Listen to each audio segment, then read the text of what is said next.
Keluaran pasal 28.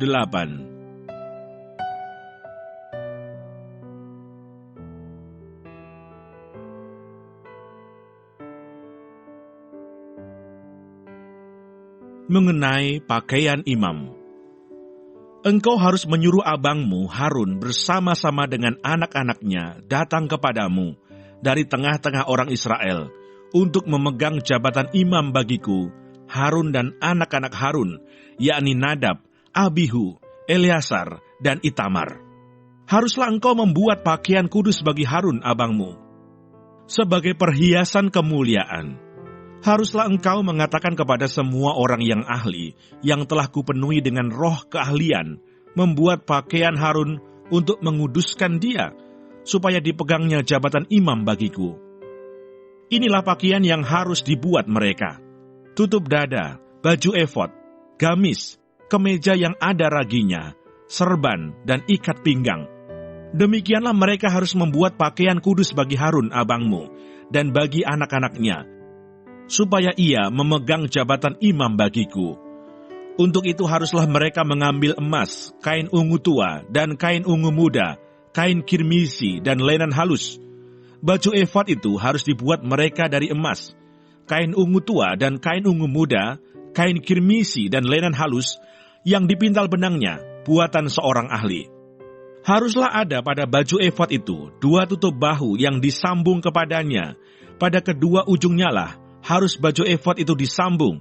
Sabuk pengikat yang ada pada baju efod itu haruslah sama buatannya dan seiras dengan baju efod itu, yakni dari emas, kain ungu tua, kain ungu muda, kain kirmisi, dan lenan halus yang dipintal benangnya.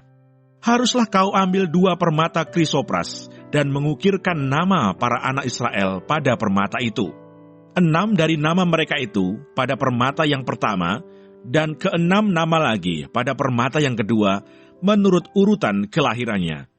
Seperti buatan seorang pengasah permata, diukirkan seperti meterai. Demikianlah harus kau ukirkan pada kedua permata itu nama para anak Israel. Dililit dengan ikat emas harus kau buat permata itu. Kemudian haruslah kau taruh kedua permata itu pada kedua tutup bahu baju efod sebagai permata peringatan untuk mengingat orang Israel. Maka kehadapan Tuhan haruslah Harun membawa nama mereka di atas kedua tutup bahunya menjadi tanda peringatan. Haruslah kau buat ikat emas, dan 2 untai dari emas murni sebagai utas haruslah kau buat itu, yang buatannya sebagai tali berjalin, dan haruslah kau pasang untai berjalin itu pada ikat itu. Haruslah engkau membuat tutup dada pernyataan keputusan, buatan seorang ahli, buatannya sama dengan baju efod. Demikianlah harus engkau membuatnya, yakni dari emas, kain ungu tua, kain ungu muda, kain kirmisi, dan lenan halus yang dipintal benangnya haruslah engkau membuatnya. Haruslah itu 4 persegi, lipat 2, sejengkal panjangnya dan sejengkal lebarnya.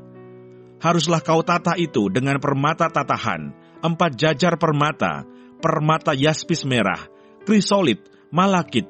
Itulah jajar yang pertama.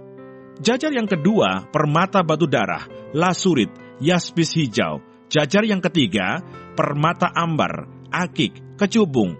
Jajar yang keempat, permata pirus, krisopras, dan nefrit. Dengan berikatkan emas, demikianlah permata-permata itu dalam tatahannya. Sesuai dengan nama para anak Israel, permata itu haruslah 12 banyaknya, dan pada tiap-tiap permata haruslah ada, diukirkan seperti meterai, nama salah satu suku dari yang 12 itu. Juga haruslah kau buat untuk tutup dada itu untai berpilin, yang buatannya sebagai tali berjalin dari emas murni. Juga haruslah kau buat untuk tutup dada itu 2 gelang emas, dan kedua gelang itu harus kau pasang pada kedua ujung tutup dada. Haruslah kedua untai emas yang berjalin itu kau pasang pada kedua gelang itu, pada ujung tutup dada. Kedua ujung lain dari kedua untai berjalin itu haruslah kau pasang pada kedua ikat emas itu. Demikianlah kau pasang pada tutup bahu baju efod di sebelah depannya. Haruslah engkau membuat 2 gelang emas dan membubuhnya pada kedua ujung tutup dada itu, pada pinggirnya yang sebelah dalam yang berhadapan dengan baju efod. Juga haruslah engkau membuat 2 gelang emas dan memasangnya pada kedua tutup bahu baju efod, di sebelah bawah pada bagian depan, dekat ke tempat persambungannya, di sebelah atas sabuk baju efod. Kemudian haruslah tutup dada itu dengan gelangnya diikatkan kepada gelang baju efod dengan memakai tali ungu tua, sehingga tetap di atas sabuk baju efod, dan tutup dada itu tidak dapat bergeser dari baju efod. Demikianlah di atas jantungnya harus dibawa Harun nama para anak Israel pada tutup dada pernyataan keputusan itu, apabila ia masuk ke dalam tempat kudus, supaya menjadi tanda peringatan yang tetap di hadapan Tuhan. Dan di dalam tutup dada pernyataan keputusan itu, haruslah kau taruh Urim dan Tumim, haruslah itu di atas jantung Harun, apabila ia masuk menghadap Tuhan. Dan Harun harus tetap membawa keputusan bagi orang Israel di atas jantungnya di hadapan Tuhan. Haruslah kau buat gamis baju efod dari kain ungu tua seluruhnya. Lehernya haruslah di tengah-tengahnya. Lehernya itu harus mempunyai pinggir sekelilingnya, buatan tukang tenun, seperti leher baju sirah, haruslah lehernya itu supaya jangan koyak.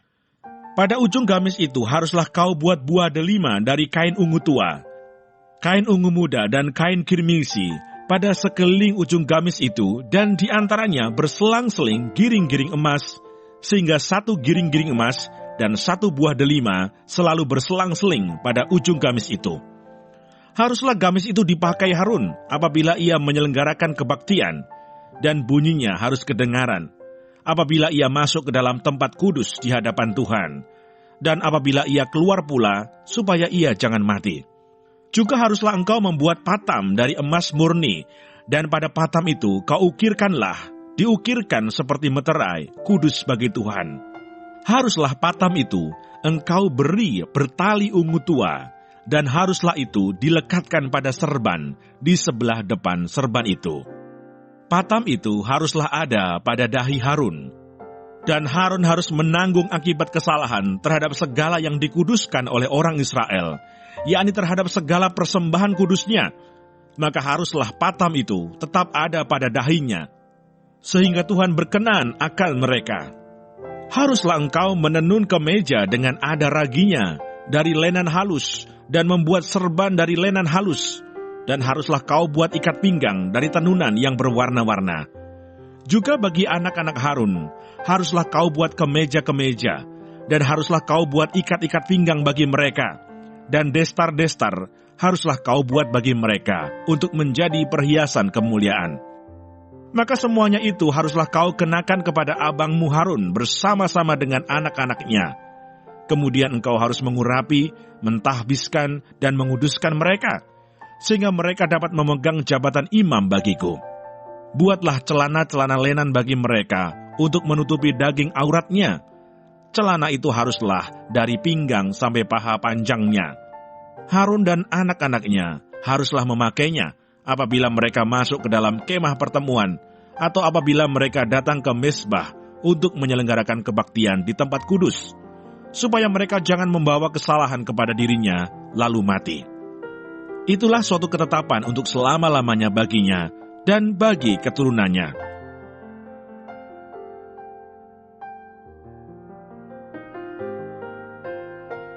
Keluaran pasal 29.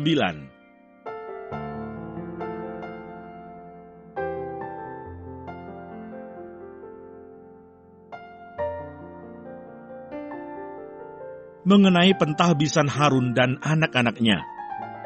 Inilah yang harus kau lakukan kepada mereka untuk menguduskan mereka, supaya mereka memegang jabatan imam bagiku. Ambillah 1 ekor lembu jantan muda dan 2 ekor domba jantan yang tidak bercela, roti yang tidak beragi, dan roti bundar yang tidak beragi, yang diolah dengan minyak, dan roti tipis yang tidak beragi, yang diolesi dengan minyak. Dari tepung gandum yang terbaik, haruslah kau buat semuanya itu. Kau taruhlah semuanya dalam sebuah bakul, dan kau persembahkanlah semuanya dalam bakul itu. Demikian juga lembu jantan dan kedua domba jantan itu. Lalu kau suruhlah Harun dan anak-anaknya datang ke pintu kemah pertemuan, dan haruslah engkau membasuh mereka dengan air. Kemudian kau ambillah pakaian itu, Lalu kau kenakanlah kepada Harun kemeja, gamis baju efod, dan baju efod serta tutup dada. Kau kebatkanlah sabuk baju efod kepadanya. Kau taruhlah serban di kepalanya, dan jamang yang kudus kau bubuh pada serban itu.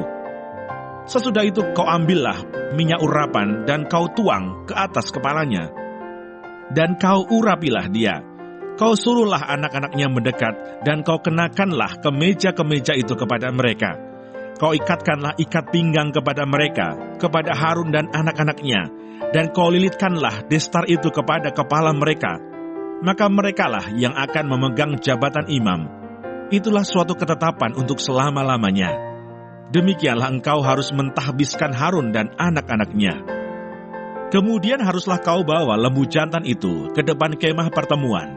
Lalu haruslah Harun dan anak-anaknya meletakkan tangannya ke atas kepala lembu jantan itu. Haruslah kau sembelih lembu jantan itu di hadapan Tuhan, di depan pintu kemah pertemuan. Haruslah kau ambil sedikit dari darah lembu jantan itu, dan kau bubuh dengan jarimu pada tanduk-tanduk mezbah, dan segala darah selebihnya haruslah kau curahkan pada bagian bawah mezbah. Kemudian kau ambillah segala lemak yang menutupi isi perut, umbai hati, kedua buah pinggang, dan segala lemak yang melekat padanya, dan kau bakarlah di atas mezbah. Tetapi daging lembu jantan itu, kulitnya dan kotorannya haruslah kau bakar habis dengan api di luar perkemahan. Itulah korban penghapus dosa. Kemudian haruslah kau ambil domba jantan yang satu. Lalu haruslah Harun dan anak-anaknya meletakkan tangannya ke atas kepala domba jantan itu. Haruslah kau sembelih domba jantan itu, dan kau ambillah darahnya, dan kau siramkan pada mezbah sekelilingnya. Haruslah kau potong-potong domba jantan itu menurut bagian-bagian tertentu. Kau basuhlah isi perutnya dan betis-betisnya, dan kau taruh itu di atas potongan-potongannya dan di atas kepalanya. Kemudian haruslah kau bakar seluruh domba jantan itu di atas mezbah. Itulah korban bakaran, suatu persembahan yang harum bagi Tuhan, yakni suatu korban api-apian bagi Tuhan. Kemudian haruslah kau ambil domba jantan yang lain, lalu haruslah Harun dan anak-anaknya meletakkan tangannya ke atas kepala domba jantan itu. Haruslah kau sembelih domba jantan itu. Kau ambillah sedikit dari darahnya, dan kau bubuh pada cuping telinga kanan Harun, dan pada cuping telinga kanan anak-anaknya, pada ibu jari tangan kanan, dan pada ibu jari kaki kanan mereka, dan darah selebihnya kau siramkanlah pada mezbah sekelilingnya. Haruslah kau ambil sedikit dari darah yang ada di atas mezbah, dan dari minyak urapan itu, dan kau percikkanlah kepada Harun dan kepada pakaiannya, dan juga kepada anak-anaknya, dan pada pakaian anak-anaknya. Maka ia akan kudus, ia dan pakaiannya, dan juga anak-anaknya, dan pakaian anak-anaknya. Dari domba jantan itu, haruslah kau ambil lemaknya, ekornya yang berlemak, lemak yang menutupi isi perutnya, umbai hatinya, kedua buah pinggangnya, lemak yang melekat padanya, paha kanannya. Sebab itulah domba jantan persembahan pentahbisan. Kau ambillah juga satu keping roti, satu roti bundar yang berminyak, dan satu roti tipis dari dalam bakul berisi roti yang tidak beragi yang ada di hadapan Tuhan. Haruslah kau taruh seluruhnya ke atas telapak tangan Harun dan ke atas telapak tangan anak-anaknya, dan haruslah kau persembahkan semuanya sebagai persembahan unjukan di hadapan Tuhan. Kemudian haruslah kau ambil semuanya dari tangan mereka dan kau bakar di atas mezbah, yaitu di atas korban bakaran sebagai persembahan yang harum di hadapan Tuhan. Itulah suatu korban api-apian bagi Tuhan. Selanjutnya haruslah kau ambil dada dari domba jantan, yang adalah bagi pentahbisan Harun, dan kau persembahkan sebagai persembahan unjukan di hadapan Tuhan. Dan itulah bagian untukmu. Demikianlah harus kau kuduskan dada persembahan unjukan, dan paha persembahan khusus yang dipersembahkan dari domba jantan, yang adalah bagi pentahbisan Harun dan anak-anaknya. Itulah yang menjadi bagian untuk Harun dan anak-anaknya, menurut ketetapan yang berlaku untuk selama-lamanya bagi orang Israel. Sebab inilah suatu persembahan khusus, maka haruslah itu menjadi persembahan khusus dari pihak orang Israel, yang diambil dari korban keselamatan mereka, dan menjadi persembahan khusus mereka bagi Tuhan. Pakaian kudus kepunyaan Harun itu haruslah turun kepada anak-anaknya yang kemudian, supaya mereka memakainya apabila mereka diurapi dan ditahbiskan. 7 hari lamanya haruslah pakaian itu dikenakan oleh imam penggantinya dari antara anak-anaknya yang akan masuk ke dalam kemah pertemuan untuk menyelenggarakan kebaktian di tempat kudus. Domba jantan persembahan pentahbisan itu haruslah kau ambil dan dagingnya kau masak pada suatu tempat yang kudus. Haruslah Harun dan anak-anaknya memakan daging domba jantan itu serta roti yang ada di dalam bakul di depan pintu kemah pertemuan. Haruslah mereka memakan semuanya itu yang dipakai untuk mengadakan pendamaian pada waktu mereka ditahbiskan dan dikuduskan. Tetapi orang awam janganlah memakannya, sebab persembahan kudus semuanya itu. Jika ada yang tinggal dari daging persembahan pentahbisan dan dari roti itu sampai pagi, haruslah kau bakar habis yang tinggal itu dengan api, janganlah dimakan. Sebab persembahan kudus semuanya itu. Maka haruslah kau perbuat demikian kepada Harun dan kepada anak-anaknya, tepat seperti yang kuperintahkan kepadamu. Selama 7 hari haruslah kau tahbiskan mereka. Tiap-tiap hari haruslah engkau mengolah seekor lembu jantan menjadi korban penghapus dosa untuk mengadakan pendamaian, dan haruslah kau sucikan mezbah itu dengan mengadakan pendamaian baginya. Haruslah engkau mengurapinya untuk menguduskannya. 7 hari lamanya haruslah engkau mengadakan pendamaian bagi mezbah itu. Haruslah engkau menguduskannya, maka mezbah itu akan menjadi maha kudus. Setiap orang yang kena kepada mezbah itu akan menjadi kudus. Mengenai korban pagi dan korban petang. Inilah yang harus kau olah di atas mezbah itu. 2 anak domba berumur setahun tetap tiap-tiap hari. Domba yang satu haruslah kau olah pada waktu pagi, dan domba yang lain kau olah pada waktu senja. Dan beserta domba yang satu kau olah 1/10 eva tepung yang terbaik dengan minyak tumbuk 1/4 hin, dan korban curahan dari 1/4 hin anggur.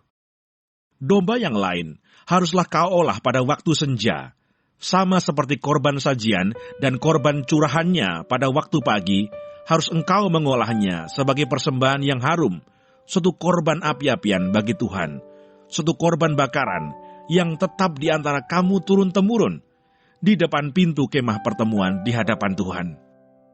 Sebab di sana aku akan bertemu dengan kamu untuk berfirman kepadamu.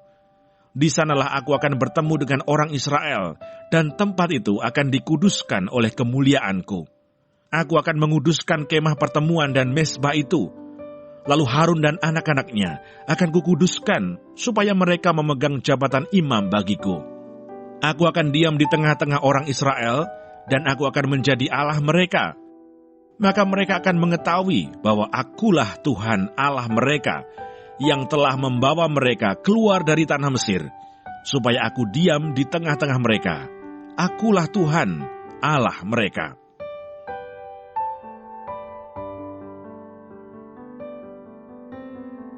Keluaran pasal 30.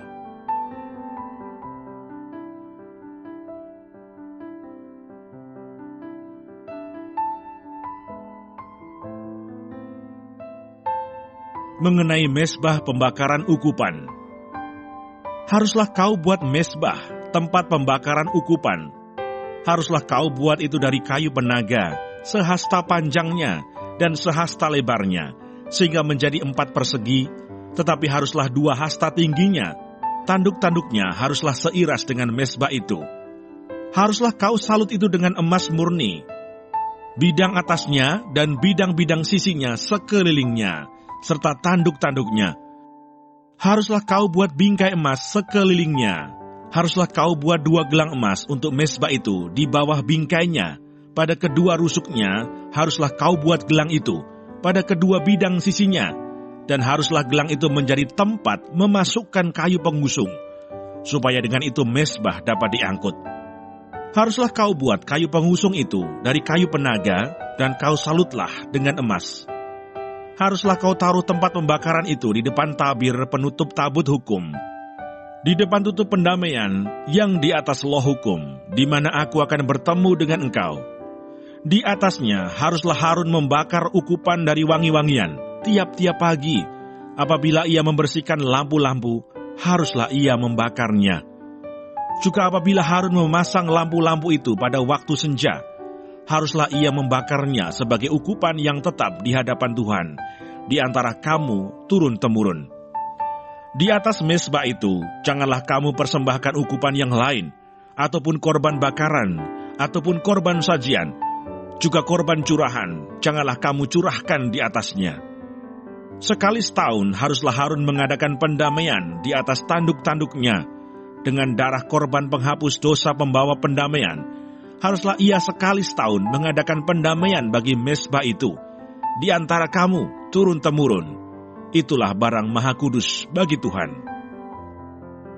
Mengenai persembahan khusus pada waktu pendaftaran orang Israel, Tuhan berfirman kepada Musa, apabila engkau menghitung jumlah orang Israel pada waktu mereka didaftarkan, maka haruslah mereka masing-masing mempersembahkan kepada Tuhan uang pendamaian karena nyawanya pada waktu orang mendaftarkan mereka, supaya jangan ada tulah di antara mereka pada waktu pendaftarannya itu. Inilah yang harus dipersembahkan tiap-tiap orang yang akan termasuk orang-orang yang terdaftar itu. Setengah sikal, ditimbang menurut sikal kudus. Sikal ini 20 gera beratnya. Setengah sikal itulah persembahan khusus kepada Tuhan. Setiap orang yang akan termasuk orang-orang yang terdaftar itu, yang berumur 20 tahun ke atas, haruslah mempersembahkan persembahan khusus itu kepada Tuhan. Orang kaya janganlah mempersembahkan lebih, dan orang miskin janganlah mempersembahkan kurang dari setengah sikal itu pada waktu dipersembahkan persembahan khusus itu kepada Tuhan, untuk mengadakan pendamaian bagi nyawa kamu sekalian. Dan haruslah engkau memungut uang pendamaian itu dari orang Israel dan menggunakannya untuk ibadah dalam kemah pertemuan, supaya itu menjadi peringatan di hadapan Tuhan, untuk mengingat kepada orang Israel dan untuk mengadakan pendamaian bagi nyawa kamu sekalian. Mengenai bejana pembasuhan, berfirmanlah Tuhan kepada Musa, haruslah engkau membuat bejana dan juga alasnya dari tembaga untuk pembasuhan, dan kau tempatkanlah itu antara kemah pertemuan dan mezbah, dan kau taruhlah air ke dalamnya. Maka Harun dan anak-anaknya haruslah membasuh tangan dan kaki mereka dengan air dari dalamnya. Apabila mereka masuk ke dalam kemah pertemuan, haruslah mereka membasuh tangan dan kaki dengan air, supaya mereka jangan mati. Demikian juga apabila mereka datang ke mezbah itu untuk menyelenggarakan kebaktian dan untuk membakar korban api-apian bagi Tuhan, haruslah mereka membasuh tangan dan kaki mereka, supaya mereka jangan mati. Itulah yang harus menjadi ketetapan bagi mereka untuk selama-lamanya, bagi dia dan bagi keturunannya turun-temurun. Mengenai minyak urapan yang kudus, berfirmanlah Tuhan kepada Musa, ambillah rempah-rempah pilihan, mur tetesan 500 sikal, dan kayu manis yang harum setengah dari itu, yakni 250 sikal, dan tebu yang baik 250 sikal, dan kayu teja 500 sikal, ditimbang menurut sikal kudus, dan minyak zaitun 1 hin. Haruslah kau buat semuanya itu menjadi minyak urapan yang kudus, suatu campuran rempah-rempah yang dicampur dengan cermat, seperti buatan seorang tukang campur rempah-rempah. Itulah yang harus menjadi minyak urapan yang kudus. Haruslah engkau mengurapi dengan itu kemah pertemuan dan tabut hukum, meja dengan segala perkakasnya, kandil dengan perkakasnya, dan mezbah pembakaran ukupan, mezbah korban bakaran dengan segala perkakasnya, bejana pembasuhan dengan alasnya. Haruslah kau kuduskan semuanya, sehingga menjadi maha kudus. Setiap orang yang kena kepadanya akan menjadi kudus. Engkau harus juga mengurapi dan menguduskan Harun dan anak-anaknya, supaya mereka memegang jabatan imam bagiku. Dan kepada orang Israel, haruslah kau katakan demikian, inilah yang harus menjadi minyak urapan yang kudus bagiku di antara kamu turun-temurun. Kepada badan orang biasa, janganlah minyak itu dicurahkan, dan janganlah kau buat minyak yang semacam itu dengan memakai campuran itu juga. Itulah minyak yang kudus, dan haruslah itu kudus bagimu. Orang yang mencampur rempah-rempah menjadi minyak yang semacam itu, atau yang membubuhnya pada badan orang awam, haruslah dilenyapkan dari antara bangsanya. Mengenai ukupan yang kudus, berfirmanlah Tuhan kepada Musa, ambillah wangi-wangian, yakni getah damar, kulit lokan dan getah rasa mala, wangi-wangian itu serta kemenyan yang tulen, masing-masing sama banyaknya. Semuanya ini haruslah kau buat menjadi ukupan, suatu campuran rempah-rempah, seperti buatan seorang tukang campur rempah-rempah, digarami, murni, kudus. Sebagian dari ukupan itu haruslah kau giling sampai halus, dan sedikit daripadanya kau letakkanlah di hadapan tabut hukum di dalam kemah pertemuan, di mana aku akan bertemu dengan engkau. Haruslah itu maha kudus bagimu. Dan tentang ukupan yang harus kau buat menurut campuran yang seperti itu juga, janganlah kamu buat bagi kamu sendiri. Itulah bagian untuk Tuhan yang kudus bagimu. Orang yang akan membuat minyak yang semacam itu dengan maksud untuk menghirup baunya, haruslah dilenyapkan dari antara bangsanya.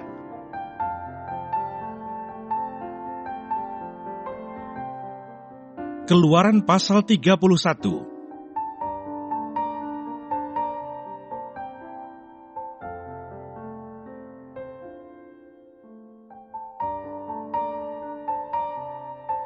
Besaleel dan Aholiab ditunjuk.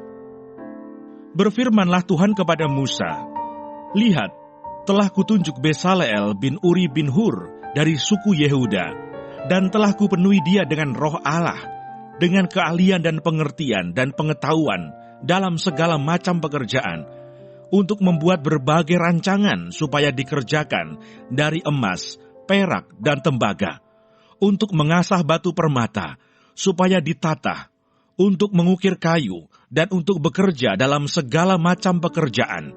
Juga aku telah menetapkan di sampingnya Aholiab bin Ahisamah dari suku Dan. Dalam hati setiap orang ahli telah kuberikan keahlian. Haruslah mereka membuat segala apa yang telah kuperintahkan kepadamu, kemah pertemuan, tabut untuk hukum, tutup pendamaian yang terletak di atasnya, dan segala perabotan kemah itu, yakni meja dengan perkakasnya, kandil dari emas murni dengan segala perkakasnya, mesbah pembakaran ukupan, mesbah korban bakaran dengan segala perkakasnya, bejana pembasuhan dengan alasnya, pakaian jabatan, baik pakaian kudus kepunyaan Imam Harun, maupun pakaian anak-anaknya, untuk memegang jabatan imam, minyak urapan dan ukupan dari wangi-wangian, untuk tempat kudus. Tepat seperti yang telah kuperintahkan kepadamu, haruslah mereka membuat semuanya. Peringatan untuk menguduskan hari Sabat. Berfirmanlah Tuhan kepada Musa, katakanlah kepada orang Israel demikian, akan tetapi hari-hari Sabatku harus kamu pelihara, sebab itulah peringatan antara aku dan kamu turun-temurun, sehingga kamu mengetahui bahwa akulah Tuhan yang menguduskan kamu. Haruslah kamu pelihara hari Sabat, sebab itulah hari kudus bagimu. Siapa yang melanggar kekudusan hari Sabat itu, pastilah ia dihukum mati. Sebab setiap orang yang melakukan pekerjaan pada hari itu, orang itu harus dilenyapkan dari antara bangsanya. 6 hari lamanya boleh dilakukan pekerjaan, tetapi pada hari yang ke-7 haruslah ada Sabat, hari perhentian penuh, hari kudus bagi Tuhan. Setiap orang yang melakukan pekerjaan pada hari Sabat, pastilah ia dihukum mati. Maka haruslah orang Israel memelihara hari Sabat, dengan merayakan Sabat turun-temurun menjadi perjanjian kekal. Antara aku dan orang Israel, maka inilah suatu peringatan untuk selama-lamanya. Sebab 6 hari lamanya Tuhan menjadikan langit dan bumi, dan pada hari yang ke-7 ia berhenti bekerja untuk beristirahat. Musa menerima kedua loh hukum. Dan Tuhan memberikan kepada Musa, setelah ia selesai berbicara dengan dia di Gunung Sinai, kedua loh hukum Allah, loh batu yang ditulisi oleh jari Allah.